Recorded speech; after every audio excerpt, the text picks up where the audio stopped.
ایسے بھی کیسز آئے، اب وہ کہتا ہے کہ 3 دن سے مجھے نیند ہی نہیں آ رہی. اب دیکھیں اب آپ اس کی کیا کاؤنسلنگ کریں گے؟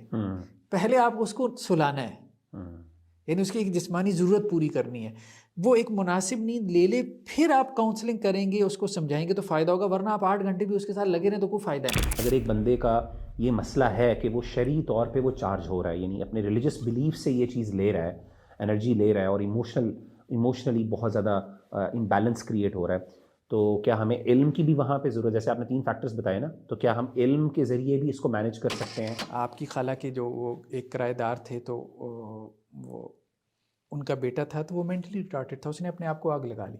اللہ اکبر. کئی دفعہ اس نے اٹیمپٹس کی، تو وہ تو والدین وغیرہ اس کو بچا لیتے تھے، لیکن اس بیچارے کا ذہن ہی نہیں کام کرتا، تو ہم اس کو سوسائڈ کنسیڈر نہیں کریں. موٹیویشنل جو اسپیکرز اور یہ کتابیں ہیں، خاص طور پہ سیلف ہیلپ بکس، اس نے نا ہمیشہ ایک ڈپریشن، میں ہمیشہ کہتا ہوتا ہوں کہ جب بھی میں نے موٹیویشنل، مجھے بہت شوق ہے پڑھنے کا ان کتابوں کو، میں پڑھتا بھی ہوں، لیکن میرا نا میں نے یہ دیکھا کہ جب بھی میں یہ کتاب پڑھتا ہوں میں ڈپریسڈ ہوتا ہوں، کیونکہ ہر کتاب آپ کو یہ ثابت کرتی ہے کہ آپ جو کر رہے ہو نا آپ کم کر رہے ہو. میوزک ویسے ٹھیک ہے، میوزک آپ کے جذبات کو ایڈریس کرتا ہے، لیکن میوزک جذبات میں اعتدال نہیں پیدا کرتا، وہ ارتعاش پیدا کرتا ہے، ارتعاش پیدا کرتا ہے. اچھا ارتعاش ہی تو مسئلہ ہے، یعنی امبیلنس کریٹ کرتا ہے. وہی تو مسئلہ ہے، تو آپ مسئلے کو بڑھا رہے ہو. قرآن کیا کرتا ہے؟ وہ کہتا ہے وہ کہ پازیٹیو تھنکنگ پہ لے کے پازیٹیو جاتا ہے. تھنکنگ پہ لے کے جاتا ہے، یہ آپ کو ایک ایسی اسٹیٹ میں، کانشیس اسٹیٹ میں لے جاتا ہے جہاں پہ آپ اپنے تھوڑے ایموشن سے باہر ہو کے ریئل دنیا کے اندر آ جاتے ہو.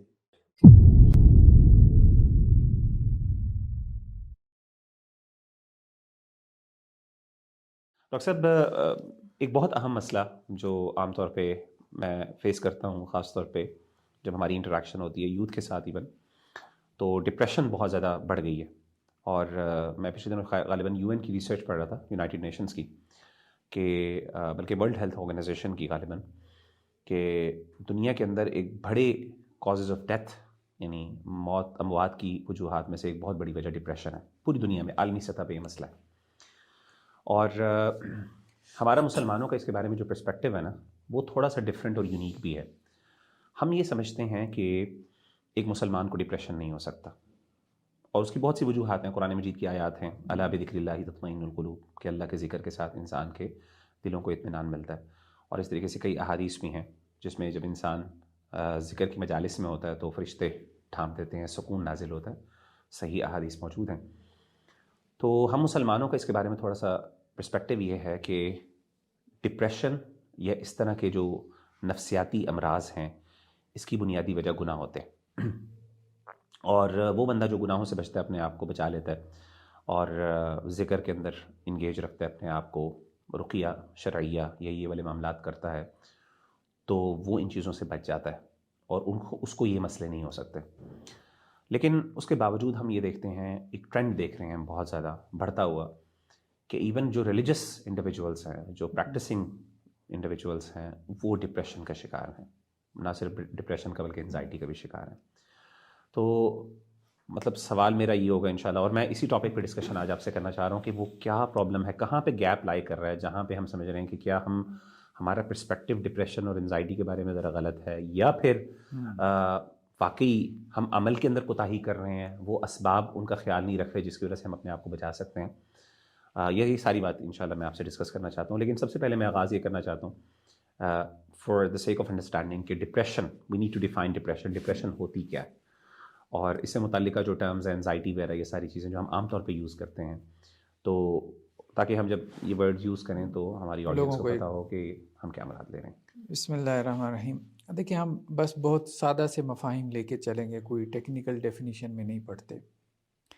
ہمارے یہاں بہت سی اصطلاحات استعمال ہوتی ہیں، ٹینشن ہے، اسی طرح فرسٹریشن ہے، ڈپریشن ہے، انزائٹی ہے، سب کے اپنے اپنے معنی اور مفاہیم ہیں. ڈپریشن کا ایک سادہ سا ترجمہ کیا جاتا ہے سیڈنس، اداسی. یا تھوڑا سا آپ زیادہ ٹیکنیکل ہو جائیں تو آپ یہ کہہ سکتے ہیں کہ طبیعت میں جو گراوٹ پیدا ہو جاتی ہے، ایک گراوٹ مطلب آپ کی طبیعت جیسے گر جاتی ہے، مطلب کوئی کام کرنے کو آپ کا دل نہیں کر رہا، آپ بستر پہ پڑے ہوئے ہیں، ٹھیک ہے. تو شروع وہ سیڈنس سے ہوتا ہے، اداسی سے ہوتا ہے، اور اس کے رزلٹ یا نتیجہ جو ہے وہ مطلب کہ بالکل آپ کاہلی اور سستی اور بے عملی کی طرف نکل جاتے ہیں، کہ آپ سے کچھ ہو نہیں پا رہا، کم ہمتی پیدا ہو گئی ہے، عزم، استقلال، ارادہ، یہ سب کچھ ختم ہو گیا. تو اس کو کہتے ہیں کہ جی ڈپریشن ہو گیا، بس میں سارا دن پڑا ہوا ہوں بستر کے اوپر جو ہے، وہ مجھ سے کوئی کام نہیں ہو پا رہا، ہمت نہیں ہو پا رہی کچھ کرنے کی۔ اچھا، یہ جو بات آپ نے کی یہ بہت اہم ہے کہ یہ جو ہم نے ایک مطلب چیز بہت زیادہ عام کر دی ہے کہ جی مذہبی آدمی کو ڈپریشن نہیں ہو سکتا۔ اچھا، اس میں ایک ڈیبیٹ تو یہ پیدا ہوئی کہ ڈپریشن کفر اور نفاق، مطلب کفر اور ایمان اس کا بنیادی وجہ ہے یا نفاق بھی اس کی وجہ ہو سکتی ہے۔ صحیح۔ لیکن میرے خیال میں اصل میں اس کو اس پرسپیکٹو میں دیکھنے کے بجائے کہ جی آپ کہیں کہ جی مومن کو اس لیے ڈپریشن ہو جاتا ہے کہ جی اس میں نفاق ہو سکتا ہے، ٹھیک ہے، تو ایک وجہ ڈپریشن کی کفر ہے تو دوسری نفاق بھی ہے، تو مومن میں چونکہ عملی نفاق ہوتا ہے تو اس لیے وہ ڈپریشن میں چلا جاتا ہے۔ میرے خیال میں اس کو اس اینگل سے دیکھنے کے بجائے زیادہ بہتر یہ ہے کہ بیسیکلی ایک مینٹل النس ہے۔ آپ اگر یہ بات کرتے ہیں نا کہ جی مومن کو جو ہے وہ بیماری نہیں ہوتی اور فزیکلی تو یہ ایک بات سمجھ سے بالا تر ہے۔ بھائی بیماری جو ہے وائرل انفیکشن ہے یا بیکٹیریل انفیکشن ہے تو انفیکشن جو ہے وہ بندہ مومن کو بھی ہوگا، بالکل صحیح، اور اس کا کفر اور ایمان سے کوئی تعلق نہیں۔ تو اگر آپ مینٹل النس کو النس کہہ رہے ہیں تو اگر اس النس کی ریزن موجود ہیں، جیسے فزیکل النس کی ریزنز ہوتی ہیں کہ وائرل ہوتی ہے یا بیکٹیریل ہوتی ہے، تو اسی طرح سے مینٹل النس کی ریزن موجود ہے تو وہ بندہ مومن کو بھی ہوگی اور کافر کو بھی ہوگی۔ تو ہمیں اصل میں اس کو فوکس کرنا ہے کہ ڈپریشن کی روٹ کازز کیا ہیں۔ اچھا، اب بیسیکلی اگر ہم اس بحث کو تھوڑا سا کھولیں تو 4 لیولز ہیں۔ سب سے پہلا تو یہ ہے کہ آپ کے اندر ایک ایموشنل ڈسٹربنس پیدا ہوتی ہے، جذبات میں اتار چڑھاؤ۔ اب جذبات میں جو اتار چڑھاؤ ہے یہ بنیادی طور پہ وجہ بنتا ہے آپ کی ڈپریشن کا۔ یہ جذبات میں جو اتار چڑھاؤ ہے یہ پھر اثر انداز ہوتا ہے آپ کی سوچوں اور آپ کے خیالات پہ۔ بالکل ٹھیک ہے۔ ہاں، عام طور پہ لوگ جو ہے نا جو کہتے ہیں کہ جی ہمیں او سی ڈی ہو گئی، یہ ہو گیا، خیالات کی بمبارمنٹ ہو رہی ہے، فلاں یہ وہ۔ اچھا، وہ جو سوچوں کی بمبارمنٹ ہے کہ سوچ آپ کے کنٹرول میں نہیں آ رہی، آپ سوچی چلی جا رہے ہو، سوچی چلی جا رہے ہو، ٹھیک ہے، آپ چاہتے ہو کہ میں اس پہ نہ سوچوں۔ اس کے پیچھے وجہ کیا ہے؟ اس کے پیچھے جو روٹ ہے نا وہ بیسیکلی ہے جذبات۔ اچھا، ہمارے ہاں ماڈرن سائیکالوجی نے جو فوکس کیا ہے نا، انہوں نے فوکس کیا ہے سوچ کی اصلاح کو، کیونکہ انہوں نے ساری روٹ جو ہے وہ کہا کہ جی یہاں دماغ میں ہے، مطلب سارا مسئلہ النس جو ہے وہ یہاں دماغ میں ہے، مینٹل النس کا نام دے دیا، سائیکولوجیکل ڈس آرڈر کا نام دے دیا، تو انہوں نے ساری ورکنگ ذہن پہ کی۔ بالکل ٹھیک ہے، ٹھیک ہے، تھراپیز ہیں، آپ کی کاؤنسلنگ ہیں، ٹھیک ہے، آپ کی میڈیسن ہے، وہ سب آپ کے دماغ کے حوالے سے، نیورو سائنسز ہیں، بس دماغ کو انہوں نے اسٹڈی کیا، کیونکہ انہوں نے کہا کہ جی سارے مسائل کی جڑ یہاں پر ہے۔ بالکل۔ ہمارا جو اسلامک پرسپیکٹیو ہے نا وہ کہتا ہے کہ نہیں، اس سے پیچھے ہے، یہاں پر ہے، ٹھیک ہے۔ تو سب سے پہلے اب آپ دیکھیں کہ ایموشنل ڈسٹربنس پیدا ہوتی ہے۔ ایموشنل ڈسٹربنس بیسیکلی وجہ بنتی ہے آپ کی خیالات کی ڈسٹربنس کی، یعنی سوچوں کی سوری میں ذرا کلیئرٹی کے لیے پوچھ رہا ہوں آپ سے، یعنی اسلامک پرسپیکٹیو یہ ہے کہ دل سے مسئلہ کا آغاز ہوتا ہے، دل سے آغاز، پھر دماغ اثر ہوتا ہے، پھر متاثر ہوتا ہے۔ تو یعنی ہم بیسکلی ماڈرن سائیکالوجی سے اس طرح ڈفر کر رہے ہیں کہ ماڈرن سائیکالوجی وہ انیشیل جو پچھلا جو ڈسٹربنس ہے، جو ایموشنل ڈسٹربنس یہ آپ کہہ رہے ہیں، وہ جو دل کا معاملہ ہے اس کو اگنور کر کے صرف مینٹل سے سٹارٹ کر رہا ہے، مینٹل سے سٹارٹ کر، یعنی وہ روٹ پہ جو ہے روٹ پہ نہیں جا رہا، روٹ پہ نہیں جا رہا نا، اس نے اس کو ایڈریس نہیں کیا۔ تو اس لیے آپ یوں کہیں نا کہ جی جیسے آپ کے جسم کو ٹمپریچر ہے، ٹھیک ہے، آپ بیمار ہیں، ٹھیک ہے، تو بیماری تو ایک سائن ہے، ایک علامت ہے، اس کے پیچھے روٹ تو کچھ اور ہے، سمپٹم۔ تو اب آپ اس سمپٹم کی وجہ سے اس کو کوئی میڈیسن دے دیتے ہیں تو ٹھیک ہے، بعض اوقات ایک بندہ ٹھیک بھی ہو جاتا ہے، آپ نے اینٹی بایوٹک دے دی، بہت دفعہ جو ہے وہ ڈاکٹر آپ کو یہ کہتا ہے بھائی چھوڑو روٹ کو، مسئلہ آپ کا حل ہو گیا۔ تو اب اصل میں وہ اس طرح سے مطلب ان کا طریقہ علاج چل رہا ہے، ٹریٹمنٹ جو اس طرح سے کر رہے ہیں کہ وہ روٹ کو ایڈریس نہیں کر رہے اور نہ ہی اس کو سمجھنے کی کوشش کر رہے ہیں۔ ایک بات تو یہ ہو گئی۔ دوسری جو بڑی بات ہے وہ یہ ہے کہ ماڈرن اور اسلامک سائیکالوجی میں جو آبجیکٹیوز اور پروسیجر کا فرق ہے وہ بہت بڑا فرق ہے۔ ہمارے یہاں اگر اسلامک سائیکالوجی کی بات کریں نا تو ہمارے یہاں جو سب سے بڑا آبجیکٹیو کیا ہے وہ ہے اطمینان نفس، جسے ہم نفس مطمئن کہتے ہیں۔ قرآن نے کہا کہ بندہ مومن جو ہے وہ ایک مطمئن جان ہے، تو اطمینان نفس۔ اچھا، انہوں نے اس کے لیے ذرا ایک آپ کہہ لیں کہ جی تھوڑی سی ڈیفرنٹ ٹرم استعمال کی، اس کو آپ یوں کہہ سکتے ہیں راحت نفس ماڈرن سائیکالوجی میں، کہ آپ نے اپنے نفس کو راحت پہنچانی ہے، زیادہ سے زیادہ آسائش دینی ہے۔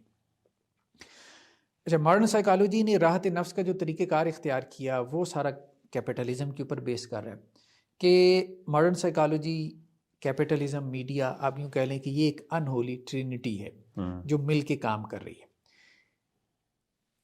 اصل میں تو ماڈرن سائیکالوجی ہماری بیسیکلی تو فرائڈ کے اس کے اوپر کھڑی ہے. فرائڈ نے خیر سیکس کا لفظ استعمال کیا، لیکن اس نے اس کو وسیع تر معنی میں استعمال کیا. ہمارے ایک لفظ استعمال ہوتا ہے، اس کی ٹرانسلیشن میں اردو میں وہ ذرا اچھا لفظ ہے، لذت. یعنی اس نے کہا کہ بیسیکلی جو ہے نا، انسان جو ہے وہ اس کی زندگی کا مقصد ہے لذت کا حصول. ٹھیک ہے، اس کو ہیڈنزم بھی کہہ سکتے ہیں آپ. ہاں پلیجر پلیئر کہہ پرسوٹ آف پلیجر. ہاں پلیئر.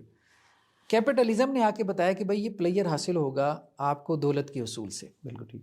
یعنی آپ پیسہ حاصل کریں، جب آپ کے پاس دنیا کا پیسہ ہے تو آپ ہر قسم کی لذت حاصل کر سکتے ہیں. آپ لڑکی خرید لیں، آپ گھر لے لیں، آپ موبائل لے لیں، آپ سب کچھ. تو اس نے کہا کہ جی اصل میں انسان کی زندگی کا الٹیمیٹ گول کیا ہے؟ خوشی. اور خوشی حاصل ہوگی جب اس کی جو خواہشات ہیں، جیسے فرائڈ نے کہا نا کہ لا تعداد خواہشات ہیں اس کے لاشعور میں، انکانشیسنس میں، جب تک وہ خواہشات پوری نہیں ہوں گی تو انسان خوش نہیں ہوگا. اب وہ خواہشات کیسے پوری ہوں گی؟ اب اس میں کیپٹلزم نے کہا کہ جی پیسہ حاصل کرو تو آپ کی خواہشات پوری ہو جائیں گی.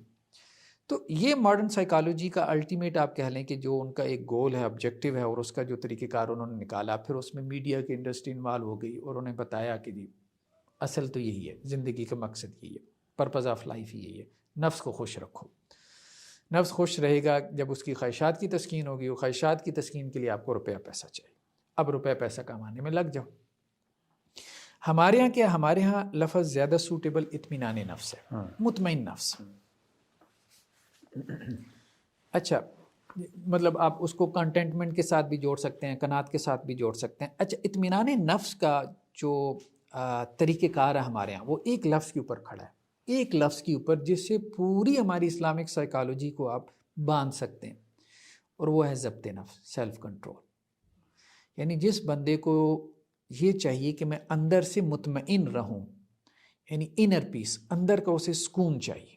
ٹھیک ہے، ساری دنیا اس کو سمجھتی رہے کہ یار یہ مفلوق الحال ہے، پریشان حال ہے، سارا کچھ ہے. ٹھیک ہے، لیکن یہ ہے کہ وہ مطمئن ہے، اندر سے خوش ہے.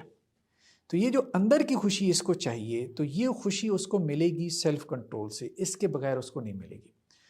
ہمارے یہاں نہ تو سیلف انہیلیشن ہے، مطلب یہ کہ آپ اپنی خواہشات کو مار دیں، نہ تو یہ ریکوائرڈ ہے جیسے وہ بدھ مت میں ہے یا ہندوؤں میں ہے کہ جوگی بن جائیں. ٹھیک ہے، بھکشو بن جائیں، آپ رہبانیت اختیار، مناسٹسزم اختیار کر لیں.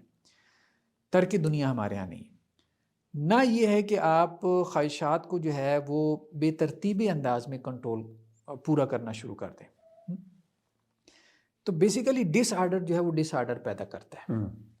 مطلب خواہشات کی تکمیل جب آپ بے ترتیبی کے ساتھ کریں گے تو پھر آپ کے نہ مطلب فزیکلی بھی ڈس آرڈر ہوگا، مینٹلی ڈس آرڈر بھی پیدا ہوگا، بیہیویئرل ڈس آرڈر بھی پیدا ہوگا. اس بات کو سمجھنے کی ضرورت ہے. مثال کے طور پہ کھانا ایک خواہش ہے.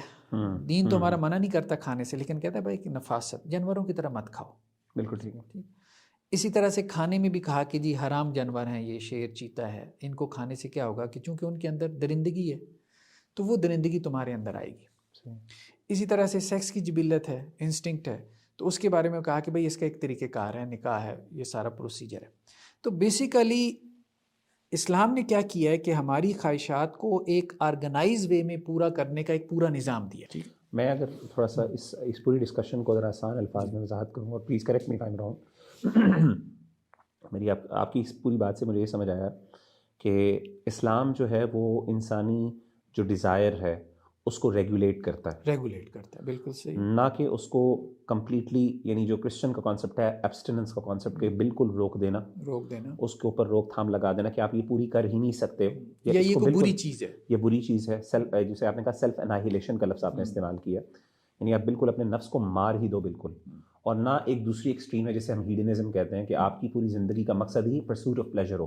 تو اسلام ایک بیلنس کریٹ کرتا ہے کہ آپ اس کو ریگولیٹ کرو، کیونکہ اگر آپ بالکل روک دو گے پھر بھی ڈپریشن، کیونکہ ڈسٹرب بیہیویئر پیدا ہوگا، کیونکہ ظاہر ہے وہ آپ کی بار بار بمبارڈمنٹ ہو رہی ہے، آپ کی لذت کی ڈیزائر بڑھ رہی ہے، اور آپ اس کو کسی طریقے سے یعنی وہ ایک دریا کا رستہ ہے، زبردستی روکنے کی کوشش. ایگزیکٹلی.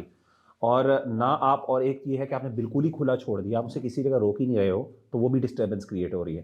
تو آپ نے کچھ چیکس اینڈ بیلنسز بھی لگانے ہیں، لیکن اس کے ساتھ ساتھ آپ نے اس کو پورا بھی کرنا ہے. تو یہ ایک بیلنس اسلام نے کریٹ کیا. ایسے. جی. اب دیکھیے 4 لیولز کس طرح ہیں کہ سب سے پہلے تو جو ہے نا آپ کی ایموشنل ڈسٹربنس پیدا ہوتی ہے، اس سے پھر آپ کے خیالات ڈسٹرب ہوتے ہیں. خیالات ڈسٹرب ہونے کے بعد پھر آپ کی جو مطلب آپ جو فزیک ہے مطلب اس کے اوپر اس کے اثرات ہوتے ہیں. پھر اس کے بعد آپ کا بیہیویئر ڈسٹرب ہوتا ہے چوتھے لیول پہ جا کے. آپ اس کو ایک مثال سے سمجھیں کہ جیسے ایک بندہ ہے، اس کو اس کی مطلب ایموشن اس کے ڈسٹرب ہو گیا کسی بھی وجہ سے، مطلب آپ یوں کہہ لیں کہ جو اس کا کوئی بریک اپ ہو گیا، جیسے ہمارے یہاں نوجوان نسل میں. اب بریک اپ ہونے کی وجہ سے ہر وقت اس کے ذہن پہ وہ بس خیالات چھائی ہوئی ہیں، ٹھیک ہے، اپنے مطلب پارٹنرز کے حوالے سے سوچوں میں گم ہے، کیوں ہو گیا، نہیں ہونا چاہیے تھا، فلاں یہ وہ خیالات کی بمبارمنٹ ہے، بس اس سے نکل ہی نہیں رہا ہے، وہ اسے شادی کرنا چاہتا تھا، بہرحال جو بھی تھا، بہرحال مسائل تھے. اب یہ چیز پھر آہستہ آہستہ کیا ہوتا ہے کہ جب اس کے ذہن پہ زیادہ سوار ہو جاتی ہے تو پھر اب اس کی جو جسمانی صحت ہے وہ متاثر ہوتی ہے. مثال کے طور پہ ڈپریشن کے لوگ زیادہ کھائیں گے، موٹے ہو جائیں گے، یا بالکل کھانا بند ہو جائے گا، بہت کمزور و نحیف ہو جائیں گے. اچھا، یا بہت زیادہ سوئیں گے، irregularity ہاں، یا پھر سوئیں گی ہی نہیں، نیند ہی نہیں آئے گی، 4 دن تک نیند ہی نہیں آئے گی. تو اب یہ تیسرا مرحلہ ہوتا ہے، مطلب یہ بہت زیادہ کریٹیکل ہے کہ جب آپ کی جسمانی صحت بھی جو ہے وہ متاثر ہونا شروع ہو گئی. اب اس کے بعد ایک چوتھا مرحلہ آتا ہے کہ جس میں آپ کا بیہیویئر ڈسٹرب ہو جاتا ہے. بیہیویئر ڈسٹرب اس طرح سے ہوتا ہے کہ آپ یوں کہیں کہ جی اب اسے پرواہ ہی نہیں ہوتی کہ جو اس کی جاب چلی جائے گی، ٹھیک ہے، اب اسے پرواہ ہی نہیں ہوتی کہ اس کا کاروبار تباہ ہو رہا ہے، اسے اسٹڈیز کی پرواہ نہیں رہ جاتی. مطلب ایسے بچے انتہا پہ کہاں چلے جاتے ہیں کہ وہ فیل ہونا شروع ہو جاتے ہیں. مطلب ایک کسی مسئلے سے ڈپریشن ہوا، اب وہ ڈپریشن اتنا بڑھا کہ جی آپ کا وہ سارا جو نظام زندگی تھا وہ تک متاثر ہوا. ایون کہ آپ کا رہن سہن بعض اوقات متاثر ہو جاتا ہے کہ آپ کیا کھا پی رہے ہیں، کیا لوگوں کے ساتھ بات چیت کر رہے ہیں، کیا پہن رہے ہیں. انسان اپنے آپ سے بھی جو ہے وہ غافل ہو جاتا ہے، بالکل ٹھیک، اپنے آپ کو بھی جو ہے وہ بالکل نظر انداز کرنا شروع کر دیتا ہے. پھر اس کے بعد چوتھے مرحلے میں آ کے پھر آپ کا بیہیویئر ڈسٹرب ہوتا ہے اور آپ کا یہاں تک کہ کیریئر بھی جو ہے وہ داؤ پہ لگ جاتا ہے. تو اب اسلام جو ہے نا سب سے پہلے تو وہ ایڈریس کرتا ہے آپ کے ایموشنز کو. وہ کہتا ہے کہ جی اس کو پہلے مرحلے پہ آپ اس کو پکڑنے کی کوشش کرو. ہم نے کہا کہ یہ ماڈرن سائیکالوجی جتنی ہے وہ تو ساری ورکنگ کر رہی ہے آپ کے مینٹل ہیلتھ پہ، ذہن کے اوپر. اچھا، پہلا جو مرحلہ ہے نا ایموشنل ڈسٹربنس کا، یہ زیادہ سینسٹیو بھی نہیں ہے. یہ آپ یوں کہہ لیں کہ ایک فطری چیز ہے. صحیح ہے. جیسے دریا میں سیلاب آتا ہے، سمندر میں طغیانی آتی ہے، طوفان اٹھتے ہیں. اب سمندر یہ سوچنا شروع کر دے کہ میرے اندر طوفان کیوں اٹھتے ہیں، تو یہ بے وقوفی ہوگی، ٹھیک ہے. یا دریا یہ سوچنا شروع کر دے کہ میرے اندر سیلاب کیوں آتا ہے، تو یہ بے وقوفی ہوگی، کیونکہ یہ قدرتی مظاہر ہیں، نیچرل فینومینا. یا ہم اسلام پرسپیکٹو میں یوں کہہ سکتے ہیں کہ اس کے خالق نے اس کو یوں ہی ڈیزائن کیا ہے، ٹھیک ہے. تو ہمارے پروردگار نے ہمیں اسی طرح سے ڈیزائن کیا ہے کہ ہمارے جذبات میں اتار چڑھاؤ رہنا ہے، ٹھیک ہے، ایموشنل ڈسٹربنس پیدا ہوتے رہنا ہے. اس پہ پریشان نہیں ہونا، اس سے مسائل بھی پیدا نہیں ہوتے. ہاں، جب یہ پرولانگ کر جاتے ہیں پھر مسائل پیدا ہوتے ہیں، ٹھیک ہے. بالکل ٹھیک ہے. مطلب کوئی انسیڈنٹ ہو گیا، کوئی واقعہ ہو گیا، ہم متاثر ہوتے ہیں، کوئی ہمارا پیارا چلا جاتا ہے، دکھ ہوتا ہے، عارضی طور پہ ہوتا ہے، لیکن آہستہ آہستہ ہیلنگ بھی ہوتی رہتی ہے. مسئلہ یہ ہوتا ہے کہ جب یہ چیز پرولانگ کر جائے، بیماری تب بنتی ہے. اور مسئلہ تب ہوتا ہے کہ جب یہ آپ کے خیالات اور سوچوں کے اوپر حاوی آ جائے. اب مثال کے طور پہ ایک چیز جو ہے وہ وہم کے درجے میں ہے، ٹھیک ہے. آپ کو جیسے مذہبی لوگوں کو عام طور پہ وہم ہوتا ہے، وہم یہ ہے کہ جی پتہ نہیں جو ہے وہ مجھے طہارت حاصل ہوئی ہے کہ نہیں ہوئی، ہاں. لیکن جب معاملہ یہ ہے کہ وہ اس کے اوپر عمل کرنا شروع کر دیتا ہے، یہ چیز وہم جو ہے وہ مطلب اس کا ایک اجباری وسوسہ بن جاتا ہے، اور پھر وہ بار بار وضو کرنے کی شروع کر دیتا ہے، تو پھر پرابلم شروع ہوتا ہے. بالکل ٹھیک ہے. تو اصل بات یہ ہے کہ دوسرا جو مرحلہ ہے نا سوچوں کی بمبارمنٹ کا بھی، اس میں بھی کوئی اتنا زیادہ ایشو نہیں ہے. بس اس میں آپ نے صرف اتنی ورکنگ کرنی ہوتی ہے کہ آپ اس کو ایک پازیٹیو رخ دیں. بہت سے لوگوں کی سوچ متاثر ہو جاتی ہے، تو آپ اس کو پازیٹیو سوچ دیں. ہاں، اب یہ مسئلہ آتا ہے ہمارے یہاں، بہت سے لوگ جو ذرا اس مرحلے پہ پہنچ جاتے ہیں کہ جی ان کے خیالات ان کے کنٹرول میں نہیں رہ گئے. اس کے لیے عام طور پہ لفظ یہ بولا جاتا ہے کہ جی میں سوچنا نہیں چاہتا، لیکن وہ سوچ ختم نہیں ہوتی، ہٹتی نہیں ہے. اچھا، اب اس میں 2 ریزن ہو سکتے ہیں، ایک ایکسٹرنل ایک انٹرنل. ایکسٹرنل ریزن تو شیطان کا وسوسہ ہو سکتا ہے، الذی یوسوس فی صدور الناس. بہت دفعہ ایسا ہوتا ہے کہ وہ شیطان کی طرف سے وہ سوچوں کی بمبارمنٹ ہو رہی ہوتی یا پھر سوشل میڈیا بھی ہو سکتا ہے کہ آپ سوشل ایسا میڈیا کانٹینٹ کنزیوم کر رہے ہیں جو بار کنزیوم بار کر اس طرح کی ایسے چیزیں ڈال بالکل رہا ہے آپ ایسے. کے اوپر. تو سب سے پہلے تو آپ ایکسٹرنل ریزن کو ختم کریں. بالکل ٹھیک. اگر تو شیطانی وسوسہ ہے تو آپ معوذات کا اہتمام کریں, رقیہ شریعہ کا اہتمام کریں, اور بہت سے لوگوں کو میں نے سجیسٹ کیا تو ان کا آدھے سے زیادہ مسئلہ اسی سے حل ہو گیا. اچھا, بعض اوقات اس کی ریزن انٹرنل ریزن ہوتی ہے, تو انٹرنل ریزن کو آپ ایکسپلور کریں. وہی ایموشن ڈسٹرب ہوئی ہیں جس سے سوچ, اب وہ ایموشنز کیوں ڈسٹرب ہوئی ہیں وہ انسان سمجھ سکتا ہے کہ کیا انسیڈنٹ, کیا حالات اور واقعات اس کے ساتھ پیش آئیں. جیسے ہم مثال کو بریک اپ ہو گیا, کچھ ہو گیا, کوئی آپ کا پیارا چلا گیا, ٹھیک ہے, کوئی امتحانات میں کامیابی نہیں ہوئی, ٹھیک ہے, مارکس اچھے نہیں آئے, بہت سے مسائل ریزنز ہو سکتے ہیں جس کو انسان سینسٹیو جو طبیعت کے لوگ ہوتے ہیں وہ ذرا زیادہ حساس لے لیتے ہیں. تو یہ ایک وجہ ہو سکتی ہے. اس روٹ کاز کو آپ جو ہے وہ فائنڈ کر کے ایکسپلور کر کے آپ اس کو ایڈریس کریں. یہاں آپ نے صرف یہ کرنا ہے کہ جیسے دریا دیکھیں نا, دریا کے رخ پہ بہنا آسان ہوتا ہے. آپ کا دماغ جو سوچ رہا ہے نا, دماغ کی مثال, سوچ کی مثال بھی ایسی ہے جیسے پانی کی, یعنی سوچ بہہ رہی ہے, اس رخ میں بہنا آسان ہے کہ آپ وہ سوچی چلے جائیں, سوچی چلے جائیں. بہت سے لوگوں کو آپ دیکھیں نا کہ وہ جیسے کہتے ہیں امیجنری فرینڈز بنا لیتے ہیں اپنے, سوچتے رہتے ہیں ان کے بارے میں, مطلب جن کی کوئی شادی وغیرہ نہیں ہوتی یا کوئی آئیڈیل ہوتا ہے تو وہ آئیڈیل لائف پارٹنر ان کی ریئل لائف میں نہیں ہوتا ہے تو وہ اپنے دماغ میں سوچ لیتے ہیں اور گھنٹوں اس کو سوچتے چلے جاتے ہیں. ٹھیک ہے, اب ایسے بھی بچوں کے کافی مسائل آتے ہیں جی, 4-8 گھنٹے ہم ان کو سوچی جا رہے ہیں, اب اس کا وجود ہے ہی کوئی نہیں, لیکن اس نے ایک تخیلاتی دنیا بنائی ہوئی ہے اور وہ اس کے ساتھ خوش ہے. اب بات یہ کہ جتنا زیادہ ڈسٹینس پیدا ہوگا تو یہ ریئل لائف سے دور ہوگا تو اس کے لیے مسائل بڑھتے چلے جائیں گے. اب اس سوچ کے رخ پہ تو بہنا آسان ہوتا ہے, ہاں دریا کے الٹے رخ بہنا مشکل ہوتا ہے, بڑی قوت لگتی ہے اور اس کے لیے ہمت اور استقلال اور ارادہ اور عزم اور ول پاور چاہیے ہوتی ہے.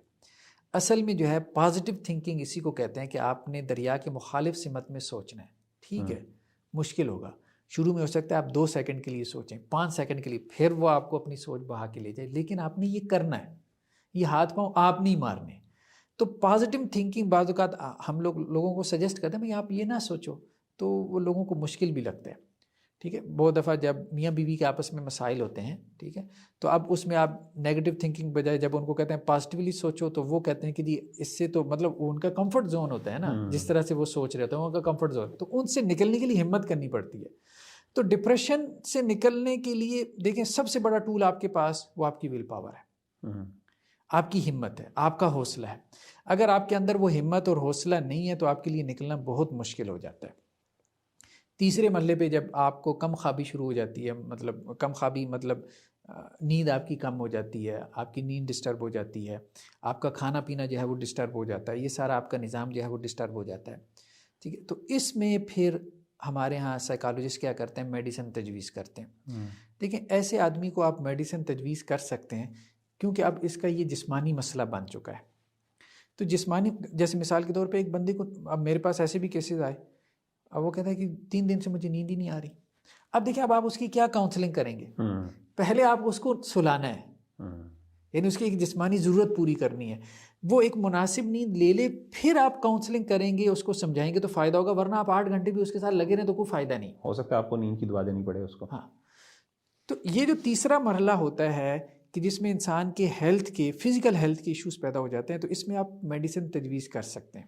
لیکن ہمارے ہاں ماڈرن سائیکالوجیز میں چونکہ اب وہاں کیپٹلزم بھی بہت زیادہ انوالو ہو گیا ہے, یہ میں نے دیکھا ہے کہ بعض اوقات او سی ڈی نہیں بلکہ ایک مائلڈ او سی ڈی ہوتی ہے, یعنی او سی ڈی کی طرح وہ مائل ہوتا ہے, اسے وہ میڈیسن پہ لگا دیتے ہیں. صحیح کہہ رہے ہیں, یعنی وقت سے پہلے اس کو میڈیسن پہ لگا دیتے ہیں. یعنی ابھی اس کا مسئلہ کاؤنسلنگ سے حل ہو سکتا ہے, تھراپی سے حل ہو سکتا ہے, لیکن اس کو میڈیسن پہ لگا دیتے ہیں. سائیکیٹری اب ہمارے یہاں پورا ایک کاروبار بزنس بن گیا, ہر چیز کو ہم نے کیپٹلائز کر لیا. ہاں, اب یہ بھی نہیں کرنا چاہیے, یہ بھی نہیں کرنا چاہیے. دیکھیں ان کو آسان لگتا ہے جی اس کو سلا دو, سلانے سے مسئلہ تو حل نہیں ہوتا.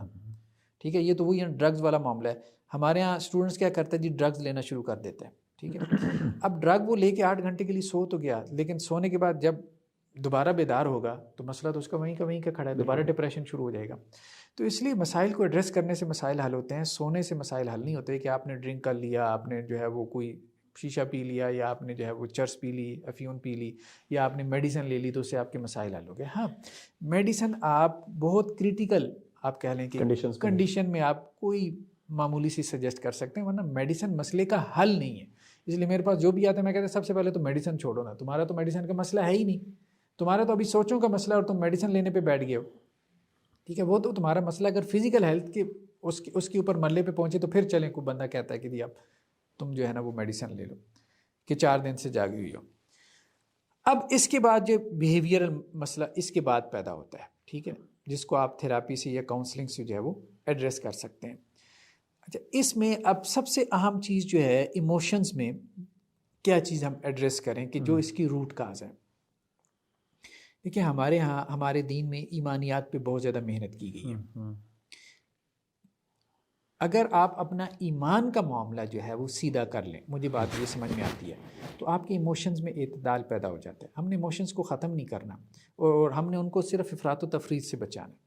اب ایموشنز افراط و تفرید سے بچتے ہوئے کیسے معتدل رہیں, یعنی جیسے سمندر میں مطلب طغیانی طوفان زیادہ نہ آئے, بس موسم جو ہے وہ کام رہے, معتدل رہے, ہوائی جہاز بھی چلتے رہیں گے, آپ کی بحری جہاز بھی چلتے رہیں گے, تجارت بھی ہوتی رہے گی, سب کچھ ٹھیک رہے گا. طغیانی آئے گی تو ظاہری بات ہے سارا سب کچھ ڈسٹرب ہو جائے گا. تو اسی طرح ایموشنز میں طغیانی رہے گی تو سب کچھ ڈسٹرب رہے گا آپ کا. اب ایسے میں جو ہے بنیادی چیز ہمارے یہاں ایمان ہے. ایمان کو بھی ہم نے صرف کلمہ پڑھنا سمجھ لیا, حالانکہ یہ نہیں. دیکھیں ایمان جو ہے نا بیسیکلی اس کی 3 ڈائمینشنس ہیں. ایمان 3 چیزوں کا نام ہے, لو, ہوپ اور فیئر. مطلب ان 3 ڈائمینشنز کے حوالے سے, یعنی یہ 3 ایموشنز ہیں بیسیکلی, لو, ہوپ اور فیئر. ان 3 ایموشنز کو آپ نے اپنا ایڈریس کرنا ہے, ٹھیک ہے. اللہ سبحانہ و تعالیٰ کے ساتھ ہمارا جو ایک تعلق ہے, ٹھیک ہے, اس تعلق میں اگر ہم ایک محبت کی کیفیت پیدا کر لیں, اور وہ محبت کی کیفیت کیسے پیدا ہوگی, وہ محبت کی کیفیت پیدا ہوگی جب اللہ تعالیٰ کی اسماء و صفات کے حوالے سے, اللہ تعالیٰ کی تخلیق پہ, اللہ تعالیٰ کی کریشن پہ ہم غور و فکر کریں گے, اللہ تعالیٰ کی نعمتوں پہ ہم غور و فکر کریں گے, جس کی دعوت اللہ تعالیٰ بار بار دیتے ہیں قرآن مجید کے اندر.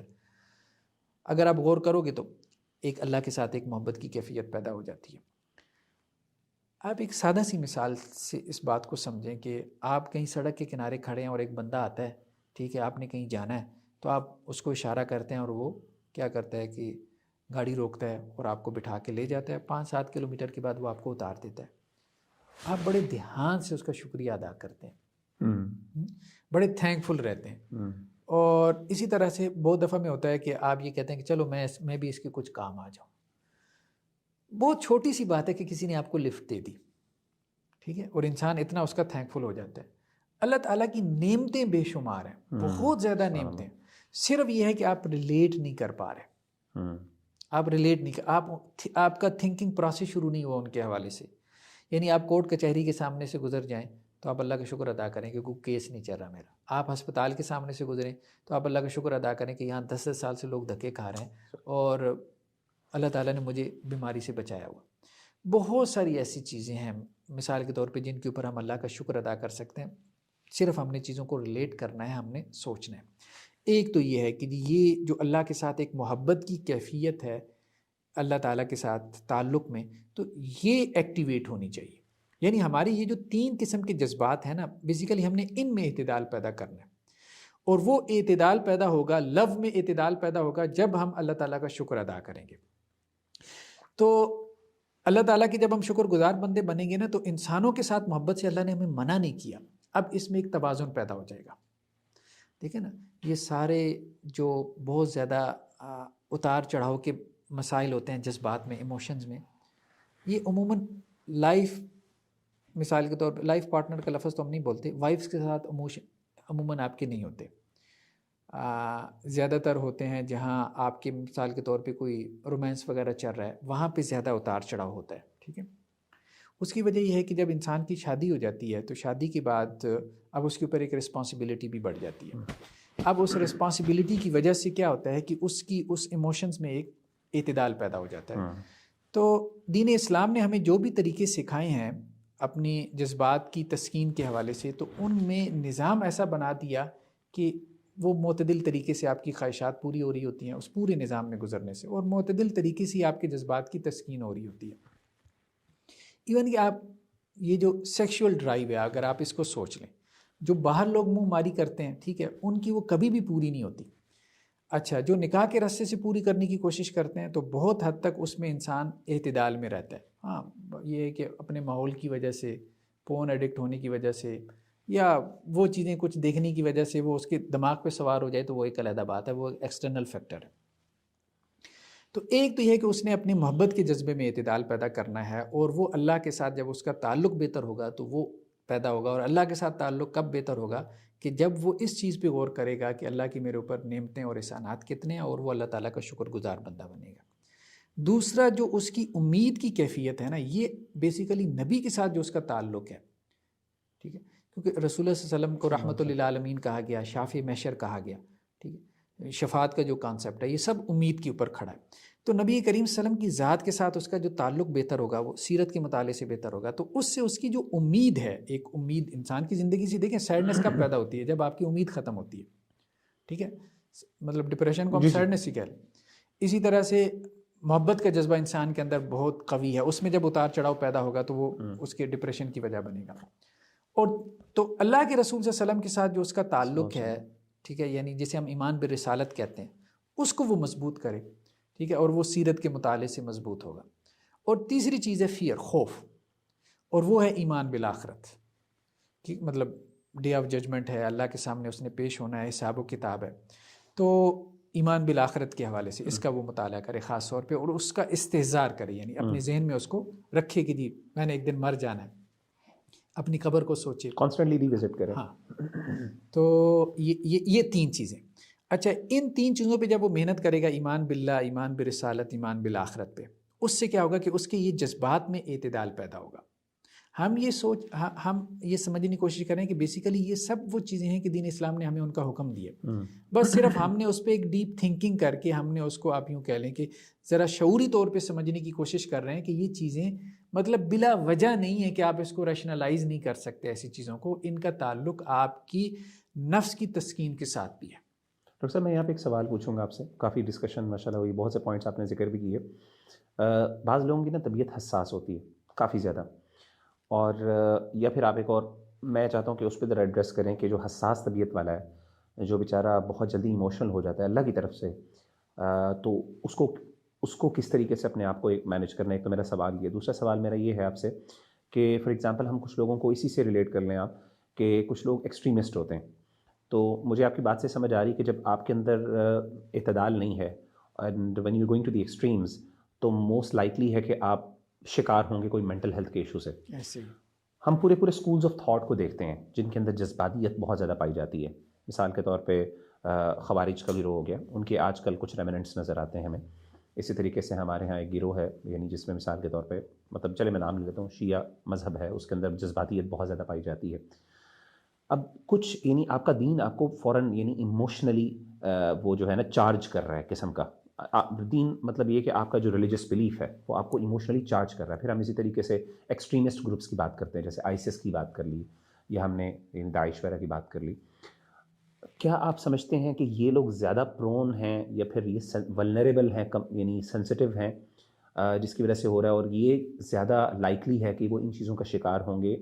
اور فار ایگزامپل اگر ایک بندے کا یہ مسئلہ ہے کہ وہ شرعی طور پہ وہ چارج ہو رہا ہے، یعنی اپنے ریلیجس بلیف سے یہ چیز لے رہا ہے، انرجی لے رہا ہے، اور ایموشنلی بہت زیادہ امبیلنس کریٹ ہو رہا ہے، تو کیا ہمیں علم کی بھی وہاں پہ ضرورت؟ جیسے آپ نے 3 فیکٹرز بتائے نا، تو کیا ہم علم کے ذریعے بھی اس کو مینیج کر سکتے ہیں، ایموشنس کو اسٹیبلائز کر سکتے ہیں؟ کیونکہ مجھے تو یہی فیل ہو رہا ہے آپ کی باتوں سے کہ اگر ایک بندہ ایموشنلی بیلنسڈ ہے اور وہ ایکسٹریم پہ نہیں جا رہا، تو وہ جو ہے نا اس چیز کو مینیج کر سکتا ہے. میں چاہ رہا ہوں اس پہ تھوڑا سا ذرا اگر آپ اس کو کلیریفائی کریں. 2 چیزیں.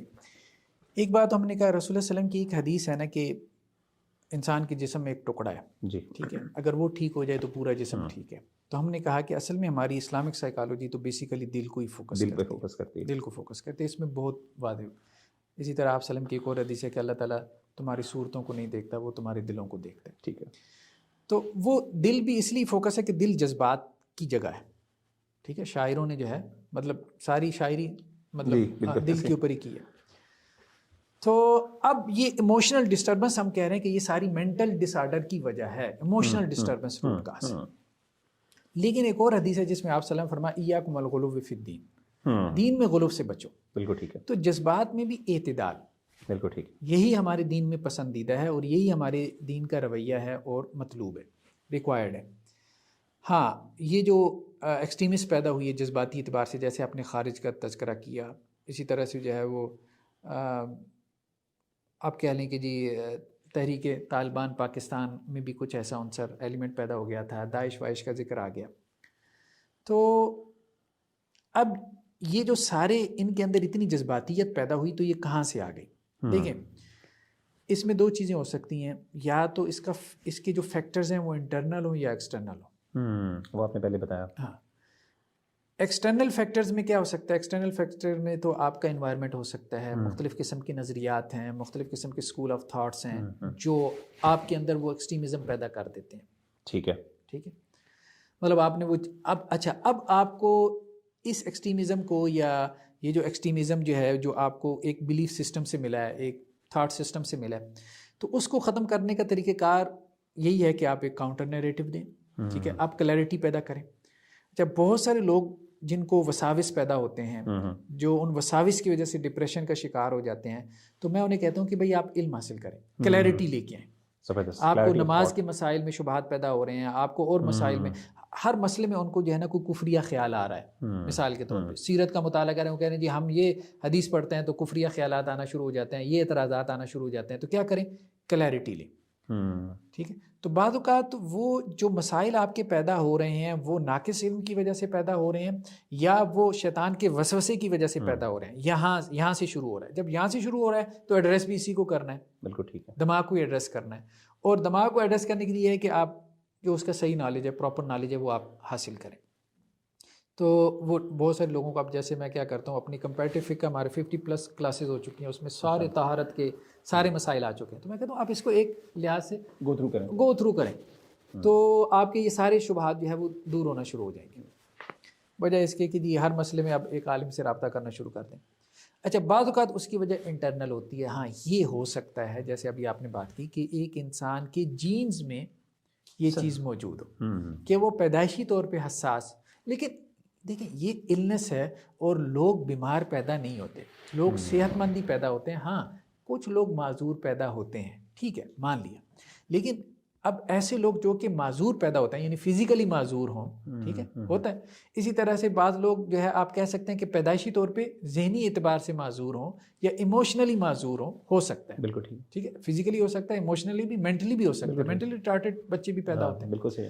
تو اس لیے آپ ان کو بیماری کنسیڈر کریں گے اور ان کے اوپر شریعہ کے اعتبار سے بیماروں والے احکامات ہی لاگو ہوں گے. یعنی یہ اس طرح سے شریعہ کے پھر مکلف نہیں ہوں گے جیسا کہ ایک صحت مند مکلف ہوتا ہے. یعنی ان سے ایک توقع کی جا سکتی ہے. ہاں مطلب ان سے توقع کی جا سکتی ہے اور اللہ کے یہاں ان کے لیے ریلیکسیشن بھی ہوگی. ڈاکٹر صاحب سوری، یہاں پہ ایک آپ کی بات کو کٹ کر کے ایک مثال دینا چاہ رہا ہوں تاکہ وہ ریلیٹ ہو سکے اور اس کو بھی کلیریفائی کرتے ہیں. مولانا طارق جمیل صاحب حفظہ اللہ، ان کے بیٹے کا مسئلہ پچھلے دنوں آیا اور اس طریقے سے ایک اور ہمارے پاس کیس آیا تھا ایک لڑکے کا جس کو ایک بہت بڑی گورنمنٹ کی پوزیشن ملی تھی اور اس کے بعد پتہ چلا کہ اس نے سوسائڈ کر لی. غریب گھرانے سے تھا لیکن غالباً CSS کا وغیرہ کے ایک بہت بڑی بیوروکریٹک پوزیشن پہ وہ فائز ہوا اور اس کے بعد اس نے ڈپریشن کی وجہ سے سوسائڈ کر لی. اب ہمارے پاس دو ایگزامپلس ہیں، ایک ایگزامپل دنیاوی ایگزامپل ہے، ایک ہمارے پاس ریلیجس ایگزامپل ہے. ریلیجس سے مراد یہ کہ مولانا طارق جمیل صاحب کا اپنا بیٹا ہے اور غالباً ظاہر ہے ایک دینی ماحول اس کو ملا ہوگا، ہم اسیوم کر سکتے ہیں انشاءاللہ. اور مجھے امید ہے کہ وہ یعنی نیکی کے کام اور اچھے، کیونکہ ماشاءاللہ ایک دینی گھرانا ہے ٹھیک. اور آن دا کانٹری ایک وہ بیچارہ وہ ہے جو ایک یعنی غربت کے ہاتھوں مارا ہوا. میں ڈیفینیٹلی ان کی بھی ریلیجس ہو سکتی ہے لیکن میں ایک اپیرنٹ ویو میں بات کر رہا ہوں کہ وہ ایک مٹیریلسٹک آپ سمجھ لیں انوائرمنٹ کا وکٹم نظر آ رہا ہے ہمیں ٹھیک ہے. تو اب یہ دو ایگزامپلس ہمیں نظر آ رہی ہیں، تو دونوں کے اندر خودکشی ہو رہی ہے اور ہم اسیوم یہ کرتے ہیں ظاہری طور پہ کہ ایک بندہ شاید جان بوجھ کے کسی غلط چیز کی وجہ سے نہیں، مینٹل ہیلتھ کی وجہ سے اس چیز کا شکار ہوا. جیسا کہ مولانا طارق جمیل صاحب کے بیٹے کے حوالے سے بھی یہ بات ذکر آئی کہ اس کو تکلیف تھی، یعنی پریشانی تھی جس کی وجہ سے وہ ڈپریشن میں تھا. کیا یہی ایگزامپل ہم وہاں پہ اپلائی کر سکتے ہیں؟ جیسے آپ نے کہا کہ یعنی وہ اللہ کی طرف سے بیمار ہے اور اس کے لیے وہی حکم ہے، یعنی اس کے لیے وہ والا حکم نہیں جو سخت حدیثیں ہمیں نظر آتی ہیں خودکشی کے حوالے سے، اور یہاں پہ کچھ ہمیں تھوڑی سی ان کے بارے میں فلیکسیبلٹی ہونی چاہیے، ان کے بارے میں ایک تھوڑی سی نرم ہمارا رویہ ہونا چاہیے اور ان کو سمپتھائز کریں ہم ان کے ساتھ. دیکھیں دو چیزیں میں نے کہا، ایک ہے کہ اگر جو ہے نا النس آپ کی انٹرنل ہے، مطلب جینز میں آپ ایک چیز لے کے آئے ہیں نا، ٹھیک ہے، جیسے فزیکلی معذوری آپ پیدائشی طور پہ لے کے آئے، ٹھیک ہے، مینٹلی کچھ لوگ جو ہے وہ ریٹارڈڈ پیدا ہوتے ہیں، ذہن کام ہی نہیں کر رہا. تو اب جیسے آپ کی خالہ کے جو وہ ایک کرایہ دار تھے، تو وہ ان کا بیٹا تھا، تو وہ مینٹلی ریٹارڈڈ تھا، اس نے اپنے آپ کو آگ لگا لی. کئی دفعہ اس نے اٹیمپٹس کی، تو وہ تو والدین وغیرہ اس کو بچا لیتے تھے، لیکن اس بیچارے کا ذہن ہی نہیں کام کرتا، تو ہم اس کو سوسائڈ کنسیڈر نہیں کریں گے، نہیں کر سکتا. تو اسی طرح سے اگر پیدائشی طور پہ کسی کا یہ مسئلہ ہے، پیدائشی طور پہ ہاں، لیکن اگر مسئلہ دوسرا ہے، مسئلہ اگر یہ ہے کہ جی ایک بندہ اپنے کرتوتوں کی وجہ سے اس حالت میں پہنچا ہے، ٹھیک ہے، اور اپنے کرتوتوں کی وجہ سے، اپنے اعمال کے نتیجے میں، اور اب وہ کہے کہ جی یہ تو میرے اعمال کی کمائی نہیں ہے اور مجھے اس میں کوئی ریلیکسیشن ملی، یہ غلط ہے. مثال کے طور پہ آپ خود جو ہے وہ ڈرنک کریں، ٹھیک ہے، آپ ڈرنک کرنے کے بعد جو ہے وہ اب آپ کوئی ایکسیڈنٹ کر بیٹھیں اور آپ کہیں میں تو حواسوں میں نہیں تھا، تو کوئی بھی قانون آپ کو اسپیئر نہیں کرے گا. ٹھیک ہے. تو یہ معاملہ ہے کہ بعض اوقات انسان اپنی کم ہمتی کی وجہ سے، مطلب اپنے کمفرٹ زون سے نہیں نکلتا، اور اس وجہ سے پھر آہستہ آہستہ جیسے بچوں کے مسائل پیدا ہوتے ہیں، ان مسائل سے نکلنے کے لیے ڈرگس پینا چاہیے، ڈرگس پھر آپ سڑک پہ آ جائیں گے، پھر اس کے بعد آپ سوسائڈ کریں گے.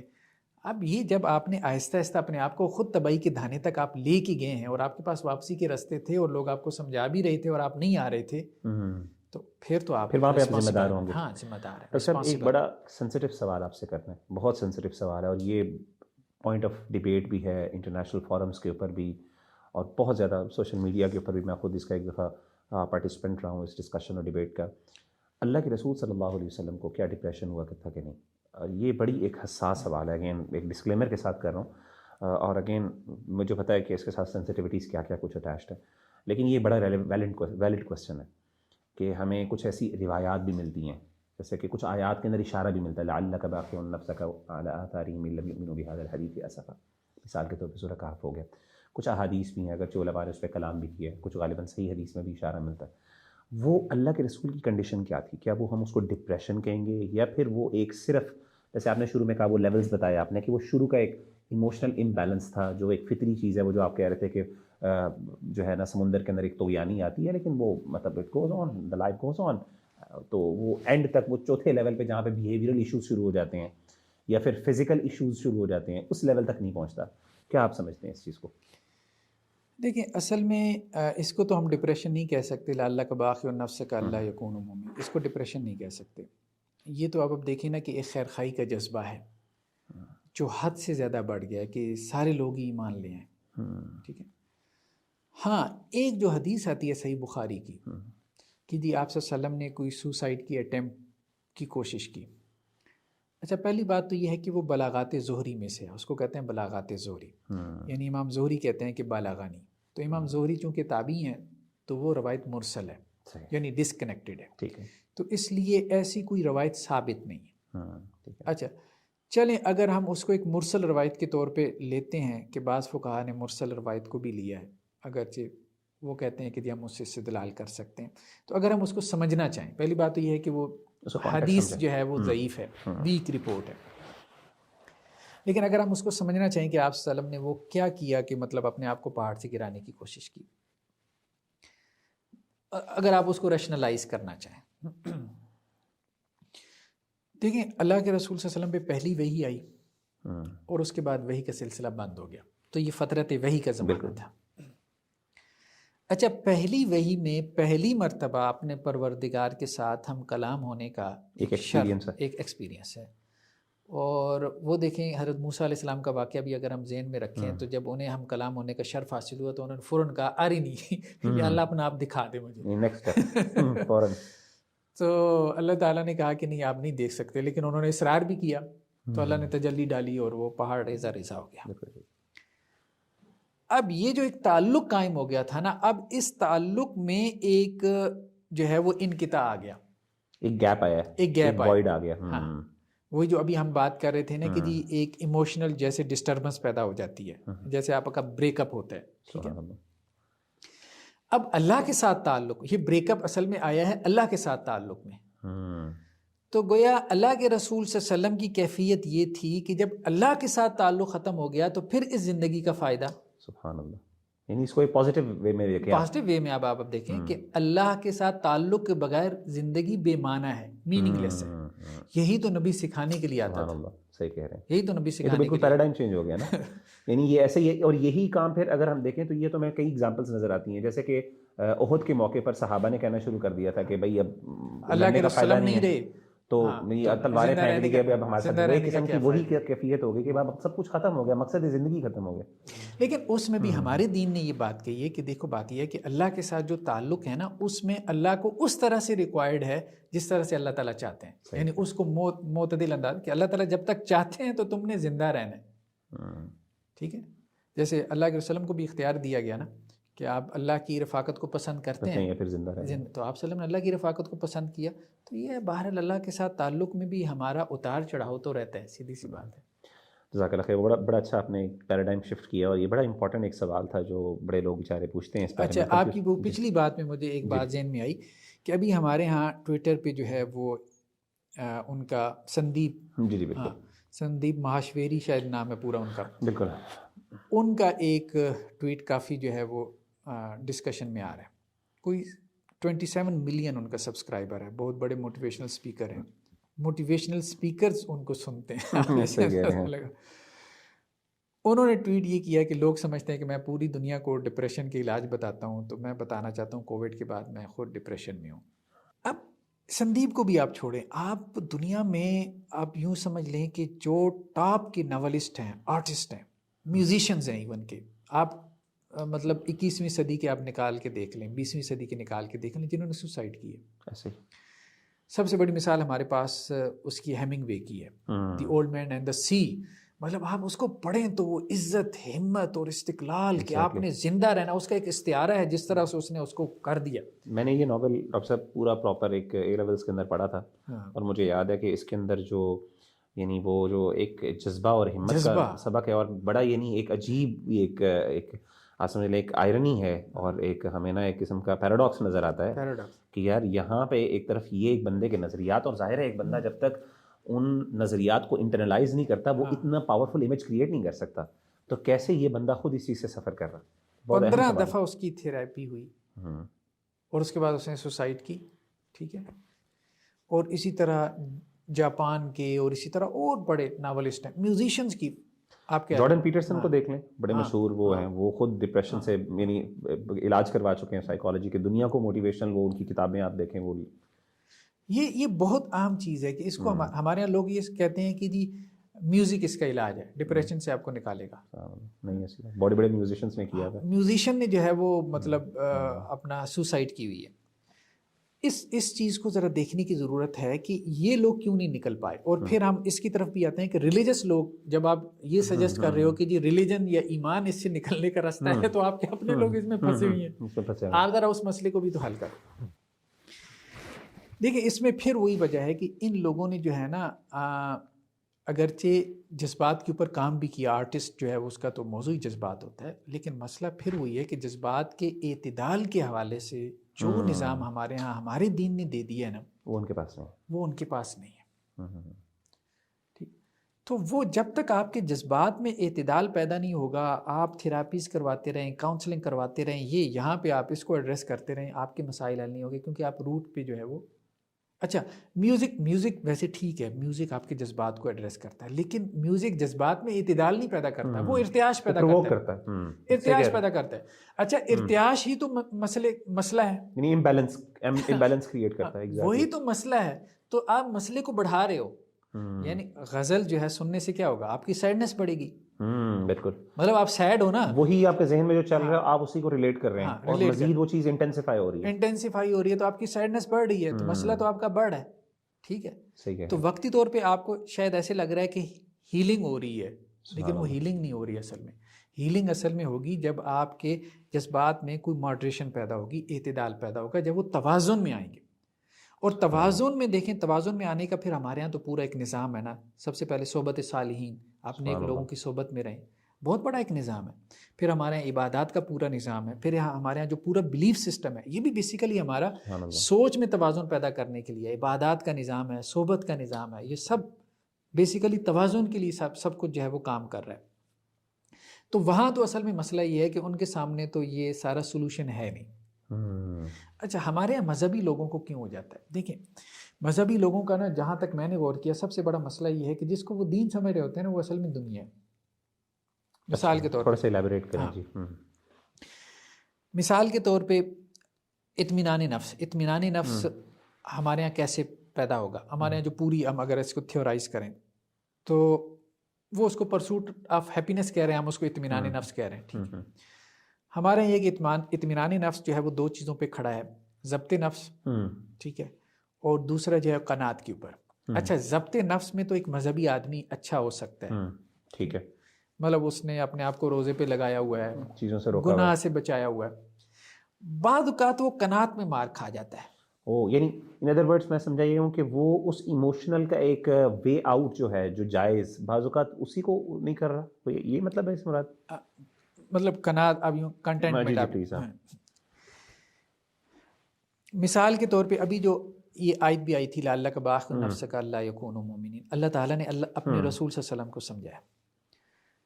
قناعت کا مطلب یہ ہے کہ چھوٹی چیزوں کے اوپر آپ مطمئن ہو جائیں, زندگی کے چھوٹے چھوٹے گولز بنائیں جن کے اوپر آپ کو چھوٹی چھوٹی خوشیاں حاصل ہوں. سبحان اللہ. اچھا دنیا دار آدمی تو کیا ہے کہ جی میں نے بل گیٹس بننا ہے. صحیح ہے. اچھا ہمارے یہاں مذہبی آدمی بھی کیا ہے کہ اس نے طارق جمیل بننا ہے, ڈاکٹر اسرار بننا ہے, ڈاکٹر فرحت ہاشمی بننا ہے, امام اچھا بننا ہے, ہاں ابن تیمیہ تیمیہ بننا ہے, احمد بن حنبل بننا ہے. اچھا اس کا مسئلہ یہ نہیں ہے کہ میں نے مدرسہ کھول لیا, مدرسہ تو اس نے کھول لیا, پورے پاکستان میں چین کھولنی ہے مدرسے کی, مدارس کی چین کھولنی ہے. ڈپریشن نہیں ہوگا تو کیا ہوگا؟ یعنی جب آپ نے الٹیمیٹ گولز وہی رکھی ہوئی ہیں, یعنی آپ کو اپنے آپ کو اوور برڈن آپ نے کر لیا ہے اتنی اونچی, مطلب آپ یہ سوچ رہے ہیں کہ جی میں نے ماؤنٹ ایوریسٹ سر کرنی ہے, K2 پہ چڑھنا ہے, آپ کے سامنے K2 ہے, مطلب آپ کے جو مقام اور منزل ہے نا وہ K2 ہے, ٹانگوں میں سکت اتنی نہیں ہے کہ 1 کلومیٹر آگے جا سکے, تو ڈپریشن نہیں ہوگا تو کیا ہوگا؟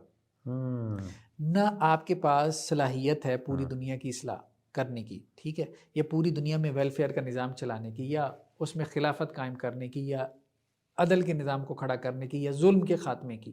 ٹھیک, بہت سا ہم دنیا میں ظلم دیکھتے ہیں, فلسطین میں یہ, تو ہم ڈپریشن میں چلے جاتے ہیں, یار اتنا ظلم کیا کریں کیا کریں کیا کریں, وہ کچھ نہیں ہو رہا تو اسی بھی بندہ ڈپریشن میں چلا جاتا ہے. مسئلہ یہ ہے کہ میں کیا کر سکتا ہوں, اللہ تعالیٰ نے مجھے کس کا مکلف بنایا. تو گولز اپنے جو مذہبی ہیں نا وہ بھی چھوٹے چھوٹے رکھیں.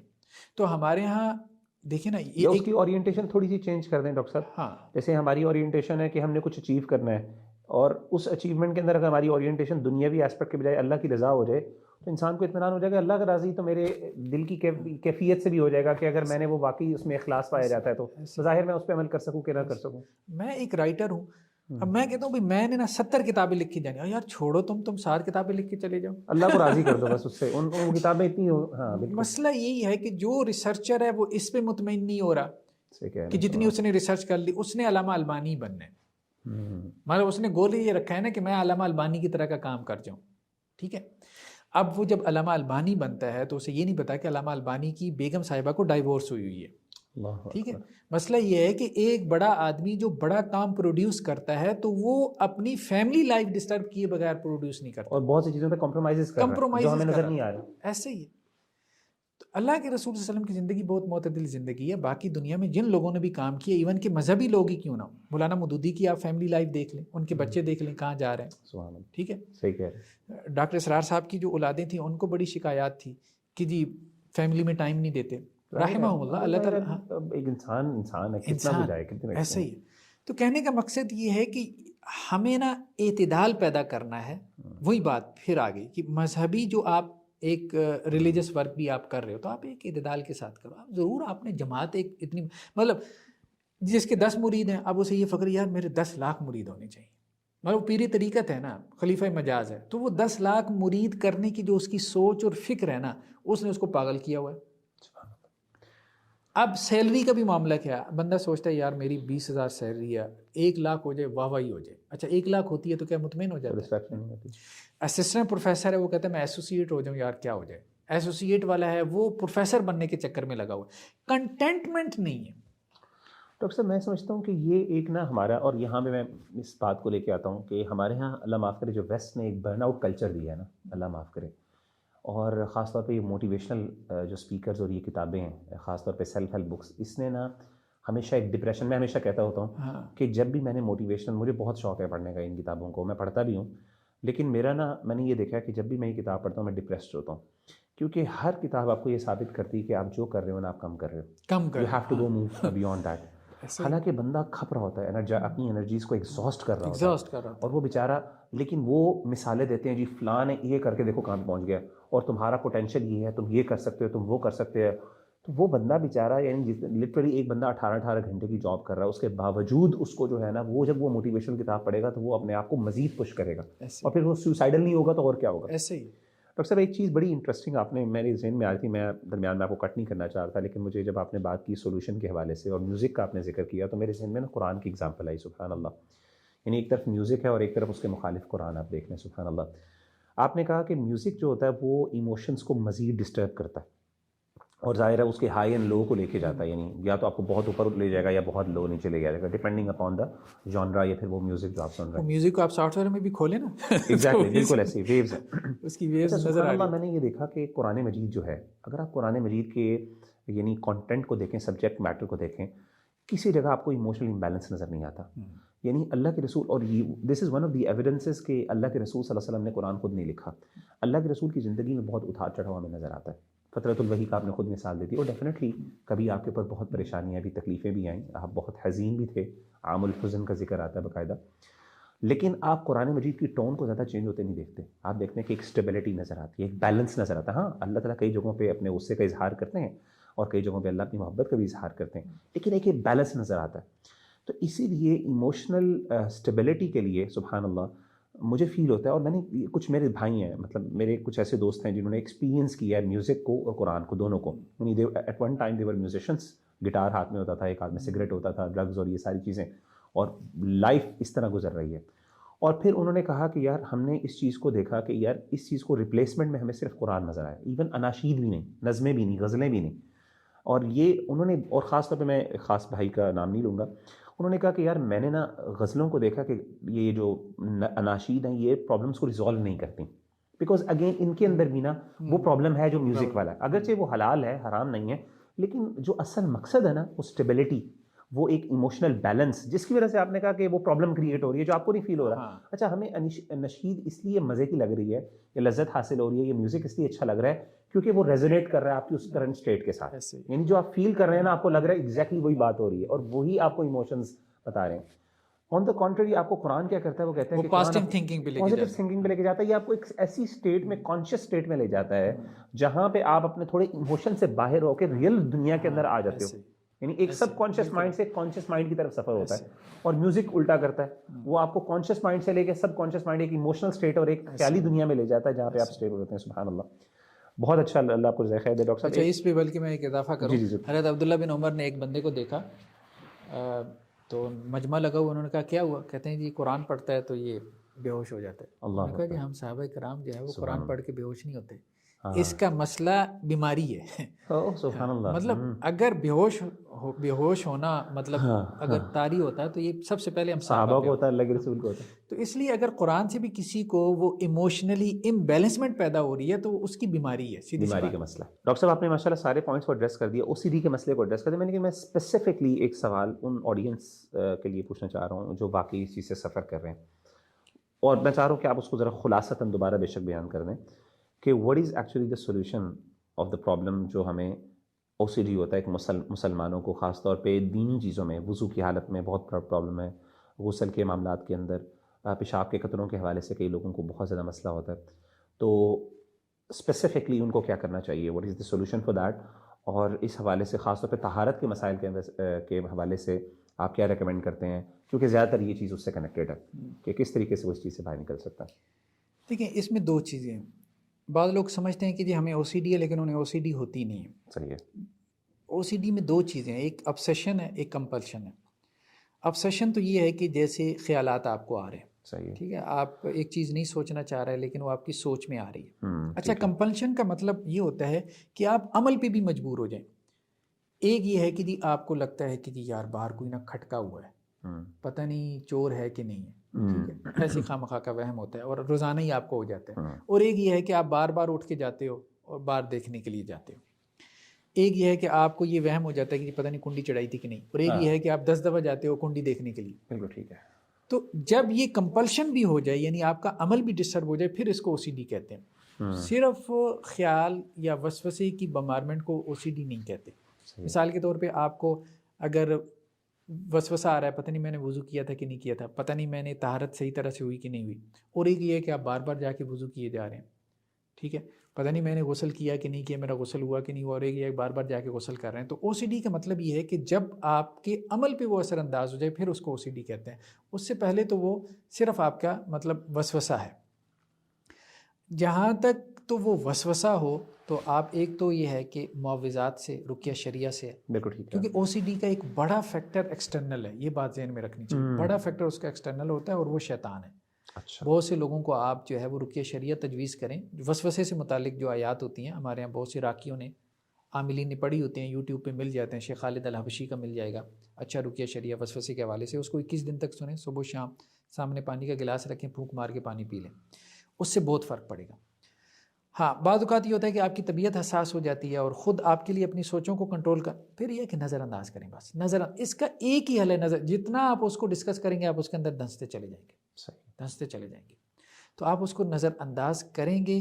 خیالات، وہی بات ہے نا کہ جی خیالات کا بہاؤ ہے، تو خیالات کے بہاؤ کے الٹ رخ پہ آپ نے چلنا ہے. بالکل ٹھیک. بھلے 5 سیکنڈ کے لیے آپ چل پائیں. تو آپ جتنا ڈسکس کریں گے، لوگوں سے پوچھیں گے، علماء سے پوچھیں گے. مجھ سے جب بھی کوئی پوچھتا ہے نا اس قسم کا مسئلہ، میں کہتا ہوں بس اس کو چھوڑ دو، لیو اٹ. بس آپ بیمار ہو، ہاں آپ اگنور کرو. آپ اس کو جتنا ڈسکس کرو گے یہ مسئلہ آپ کا بڑھے گا. ڈسکس کرنے سے حل نہیں ہوگا. بالکل ٹھیک. میرے پاس ڈاکٹر صاحب ایک ریئل کیس ہے. ایک ہمارے بھائی ہے بہت، اور اس کی تھوڑی ہیلتھ بھی نا، میں نے دیکھا عام طور پہ جو کچھ لوگ ہوتے ہیں جن کی کمزور ہوتے ہیں، عام طور پہ او سی ڈی کے، اور نیکی بھی ہوتی ہے بہت زیادہ، دین کی طرف آتے ہیں نا بہت زیادہ حساس ہو جاتے ہیں. تو اس کو اور اس کے بھائی کو نا، دونوں کو او سی ڈی ہے، بڑا سویئر قسم کا او سی ڈی ہے. تو میں نے ان سے پوچھا، میں نے کہا یار آپ کیا، یعنی او سی ڈی کا کیا سولوشن، کیا آپ لیتے ہو، کوئی میڈیسن لیتے ہو یہ کہ نہیں؟ اس نے کہا مغیرہ بھائی عجیب بات میں بتاؤں، میں نے میڈیسن ویسے شروع کی تھی، میں نے سائیکیٹرسٹ کو بھی دکھایا تھا، اور اس کو بھی وہی مسئلہ ہے، وضو وغیرہ کا مسئلہ اور اس طرح کے نماز وغیرہ کے مسئلے، کہ نماز یقین نہیں ہوتا، بار بار پڑھ رہا ہے نماز کو، فرض نماز کو. کہتا ہے میں عجیب بات بتاؤں، میرا 80% مسئلہ حل صرف نہ بات چیت سے ہوا ہے. میں نے کاؤنسلنگ کروائی ہے ایک بھائی سے، اور میرا 80% مسئلہ حل ہو گیا اس سے. 20% پھر بھی میں تھوڑا سا میڈیسن لیتا رہا ہوں، اس سے بھی کچھ فائدہ ہوا ہے، لیکن مین میرا مسئلہ اس سے حل ہوا. یعنی میں ہمیشہ سمجھتا تھا کہ یہ وہ مسئلہ، یعنی وہ اس سویئر لیول پہ تھا کہ مجھے لگتا تھا کہ اس کو میڈیسن کے علاوہ کوئی مسئلے کا حل نہیں. لیکن پریکٹیکلی کہنے کا مطلب ہے، میں جب یہ سنا تو مجھے بڑی امید ملی کہ یار یہ سولوشن موجود ہے. جیسے آپ کہہ رہے ہیں نا، یعنی آپ کچھ ریاضت کرنے کے ساتھ، کچھ محنت کرنے کے ساتھ، وہ لہروں کے کاؤنسلنگ اور اس کے مخالف جاتے ہوئے آپ کچھ نہ کچھ کر سکتے ہو، اور آپ بہت حد تک اپنے آپ کو انشاءاللہ. نہیں، یہ بات آپ کی اہم ہے. کچھ اور لوگوں کی سے میری بات چیت ہوئی تھی تو وہ بھی کہتے تھے کہ جب کلیئرٹی پیدا ہو جاتی ہے نا ہماری، ہاں جی، مطلب بہت دفعہ وجہ جو ہے وہ ڈاؤٹ ہوتا ہے. اب ڈاؤٹ کیسے ختم ہوگا؟ ظاہری بات ہے جب آپ کی کلیئرٹی پیدا ہوگی، تو وہ کلیئرٹی پیدا ہونے سے بھی جو ہے وہ واضح ہو جاتی ہیں بات. جزاک اللہ خیر ڈاکٹر صاحب، بڑی اچھی ڈسکشن رہی ہے. اللہ تعالیٰ آپ کو جزائے خیر دے. آپ کا اس حوالے سے کوئی، میں نے سنا سائیکالوجی کے حوالے سے کوئی آپ کا ہے کوئی؟ ہاں، ہمارا ایک کتابچہ ہے ڈپریشن کا علاج، وہ ہماری ویب سائٹ پہ پڑا ہوا ہے تصانیف کے سیکشن میں، تو وہاں سے اس کو دیکھ سکتے ہیں. خاص طور پہ جن اسٹوڈنٹس کو ڈپریشن ہو جاتا ہے تو وہ خاص طور پہ اس کو دیکھ سکتے ہیں کہ اس کی کیا ریزنز ہیں، کیا سولوشنز. جزاک اللہ خیر جی. That's all for today. بارک اللہ فیکم. انشاءاللہ ملتے ہیں اگلے سیشن میں. السلام علیکم و رحمۃ اللہ وبرکاتہ.